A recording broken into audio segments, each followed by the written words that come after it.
She didn't even flinch when she said it. No hesitation. No flicker of regret. "I only respect people I love," she told me, eyes steady, voice calm, "and you're not one of them." That was the moment something in me snapped, but not in anger. No shouting, no glass-breaking rage, just silence, like a switch flicked off. I smiled, nodded, and excused myself to the kitchen. She thought she'd wounded me. She didn't know she'd signed her eviction notice. We'd been married 6 years. I gave her stability, a home, comfort that her reckless 20s never allowed. She called me safe. I mistook that for love. Turns out, safe was just her polite word for boring.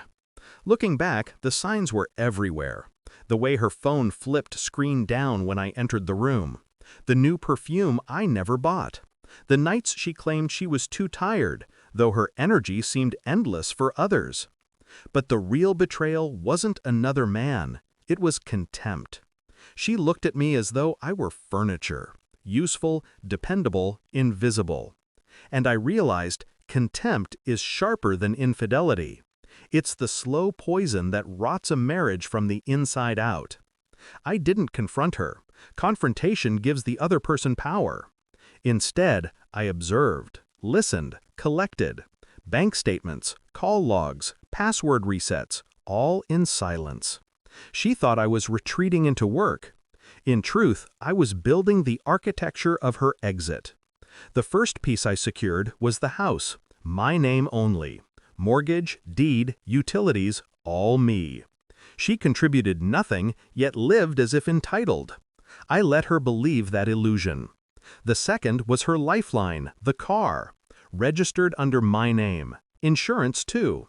She thought it was our car. It wasn't. It was mine, waiting to be reclaimed.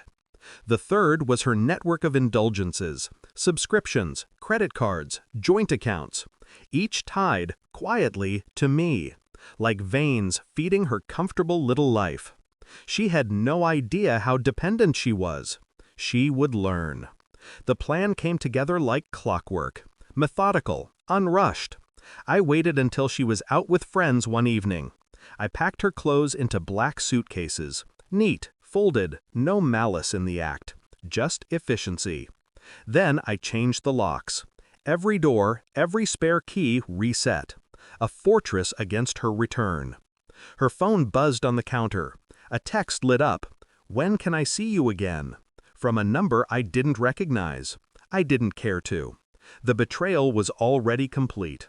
I left the phone where it was, screen still glowing, like a confession whispered into the dark. Next, I called the bank. Canceled cards, closed joint accounts, froze her access, like cutting oxygen to a fire. Finally, I made the call that sealed everything. Her father. A man who always suspected she was reckless, though he never said it aloud. "Pickup is tonight," I told him, my voice steady, calm. He didn't argue. He didn't ask why. He simply said, "Understood." She came home just before 10, high heels clicking against the driveway, keys in hand. She pressed them into the lock, turned, and nothing. Again, harder this time. The confusion on her face was almost art. She rang the bell. I opened the door, half lit by the hallway lamp, her suitcases stacked neatly behind me. She glanced over my shoulder, eyes widening. "What is this?" she demanded. I repeated her words back, quietly, like a mirror. "I only respect people I love, and I'm not one of them." Her mouth opened, then closed. No excuse formed, no denial. Just silence, heavy as a confession. I stepped aside. Her father's car headlights washed across the driveway. She turned, saw him waiting, engine running. His silhouette unmoving. A verdict delivered without words. She tried, once, to step inside, to reclaim her space. But the doorframe stopped her cold. I didn't raise my voice, didn't curse. I simply gestured to the suitcases. Everything you need is right there. Everything you lost, well, that was never yours. Her chest rose, fell. Fury in her eyes, but no ground to stand on. She understood in that moment what I had done. Every privilege, every safety net, every illusion of control, gone.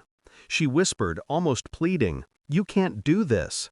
I leaned closer, so only she could hear. I already did. Her father got out of the car then. He didn't look at me. Didn't have to. His silence said enough. I warned her. She didn't listen.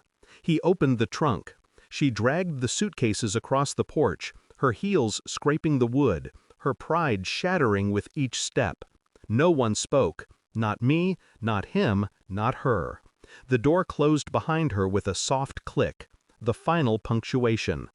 I stood in the quiet house, the echo of her presence dissolving room by room.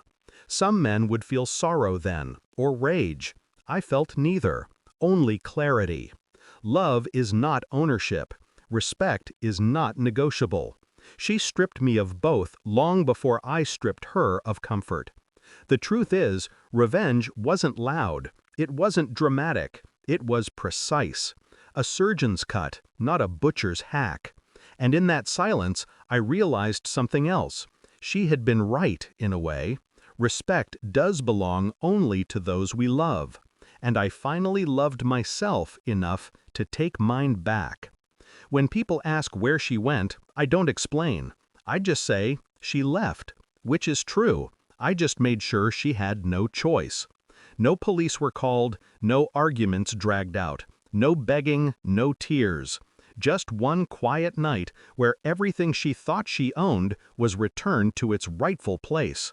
I didn't ruin her life. I simply reminded her it was never hers to begin with. Closure didn't come with victory shouts or grand speeches. It came in small details. The absence of her perfume in the hall, the silence of a phone no longer buzzing, the sight of my home restored to what it always should have been, mine.